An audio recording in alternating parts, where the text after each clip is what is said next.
Dans la cuisine, il n'y a plus ni table, ni placard, ni réfrigérateur. Je vide l'appartement de mon enfance. Je suis seule pour le faire, et il me semble que cette épreuve a commencé depuis une éternité.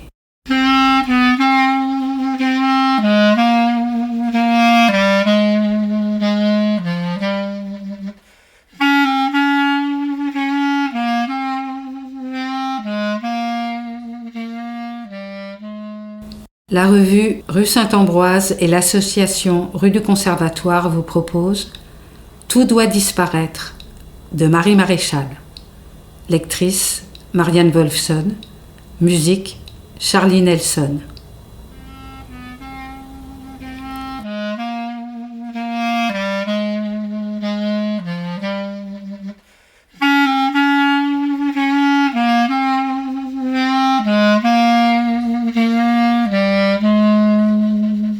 Il fait une chaleur écrasante. Il n'y a jamais eu autant de guêpes que pendant ce mois d'août, et dès que j'ouvre la fenêtre pour créer un courant d'air, une véritable escadrille fonce à l'intérieur. C'est étrange, il n'y a pourtant pas la moindre nourriture qui puisse les attirer. Dans la cuisine, il n'y a plus ni table, ni placard, ni réfrigérateur. Je vide l'appartement de mon enfance. Je suis seule pour le faire, et il me semble que cette épreuve a commencé depuis une éternité. Au début, à chaque fois que je tenais un objet dans la main, je me demandais s'il fallait le garder, le donner ou le jeter. Lorsque je tombais sur certains livres, certaines photos, je pouvais passer un jour entier à ne rien faire. L'odeur de rose d'un foulard, de citron d'un moule à gâteau, pouvait aussi me plonger dans des rêveries sans fin. À présent, je n'ai plus le temps de me souvenir. Je dois rendre les clés à la fin du mois, c'est-à-dire demain. Depuis ce matin, je n'arrête pas de me débarrasser des choses qui ont appartenu à ma mère et auxquelles je ne me savais pas si attachée. Dans le local, je me dépêche de tout jeter. Les 2 bennes sont vite pleines à ras-bord. J'ai peur d'avoir des remarques de la part du gardien. Et surtout, je n'ai aucune envie d'engager la conversation avec qui que ce soit. Ma mère habitait dans cet immeuble depuis 50 ans sans avoir jamais tissé de lien d'amitié avec quiconque, à peine quelques relations de bon voisinage. Il faut dire qu'elle vit seule depuis si longtemps et qu'elle n'a jamais eu le contact facile. Tous les meubles sont partis, ces meubles que ma mère disait préférer aux êtres humains.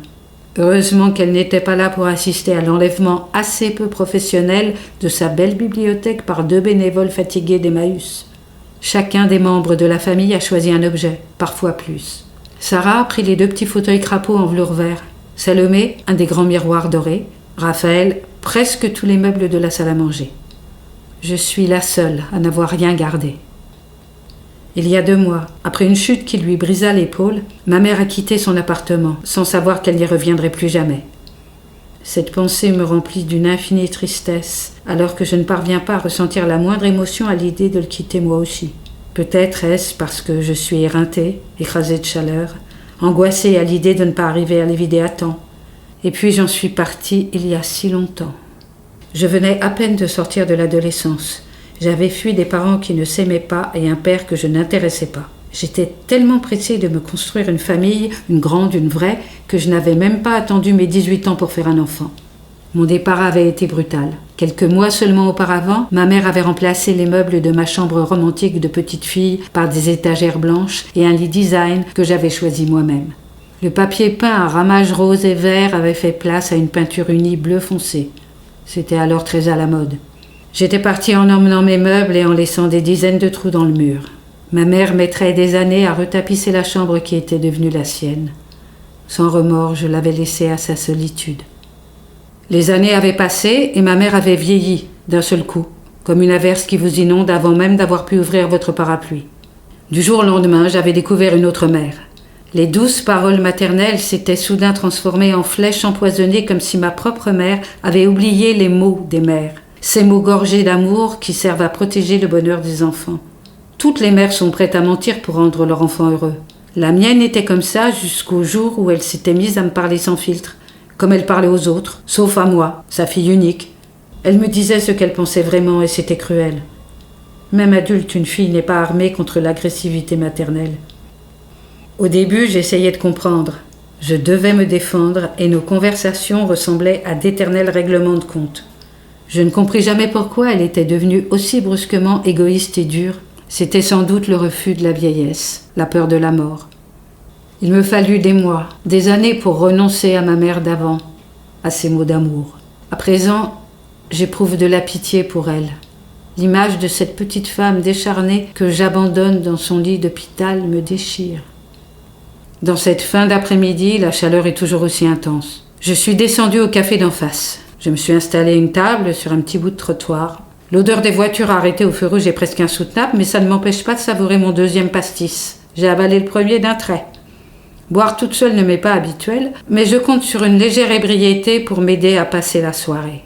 À peine remontée au 5e étage, je sens déjà que les effets de l'alcool sont en train de se dissiper. Heureusement, il me reste le fond de la bouteille de rosé, même si elle doit être terriblement tiède. Pour dormir, je n'ai plus que ce vieux matelas taché et défoncé. Le gardien m'a dit qu'il s'occuperait de s'en débarrasser. C'est plutôt gentil car seul, j'en aurais été incapable. L'unique ampoule de la chambre diffuse une lumière blafarde et insuffisante pour que je puisse lire. Les draps sont sales et les oreillers jaunâtres. J'ai ouvert en grand la fenêtre du balcon. Avec la chaleur, la plupart des locataires en ont fait de même. J'entends leur bruit, j'essaie de comprendre des bribes de leur conversation. Toutes finissent par se taire. Les heures passent, le silence m'oppresse. Il m'est impossible de trouver le sommeil. Je me lève et je colle mon oreille contre la porte d'entrée. Alors, je l'entends comme lorsque j'étais enfant. C'est le monstre du palier, celui qui m'attendait pour me faire du mal lorsque je rentrais toute seule de l'école, celui que je voyais monter les escaliers dans la pénombre, celui que je cherchais tremblante sous mon lit, celui qui pouvait traverser ma porte et qui me réveillait, pas toutes les nuits, mais presque. 2 ans de thérapie m'ont donné des clés pour comprendre. Pourtant, debout dans le couloir sombre, le visage collé à la porte, je suis comme avant, terrifiée. Incapable de soulever le Judas et de regarder dans le noir. Je n'ai jamais eu la force d'ouvrir la porte, d'affronter le démon. Cette nuit-là non plus.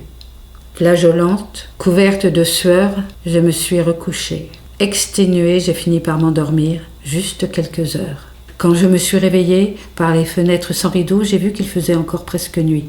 Je me sentais cassée, je n'avais rien à boire, rien à manger. Je me suis levée, lavée et habillée. J'ai passé un dernier coup de balai, fait un dernier tour pour vérifier qu'il ne restait plus rien. J'ai trouvé que l'appartement vide était devenu tout petit et j'ai claqué la porte. Quand je suis sortie de l'immeuble, le jour se levait. Je suis allée m'asseoir en face pour boire un café. J'ai regardé mon immeuble illuminé par les premiers rayons du soleil et la fenêtre du 5e étage.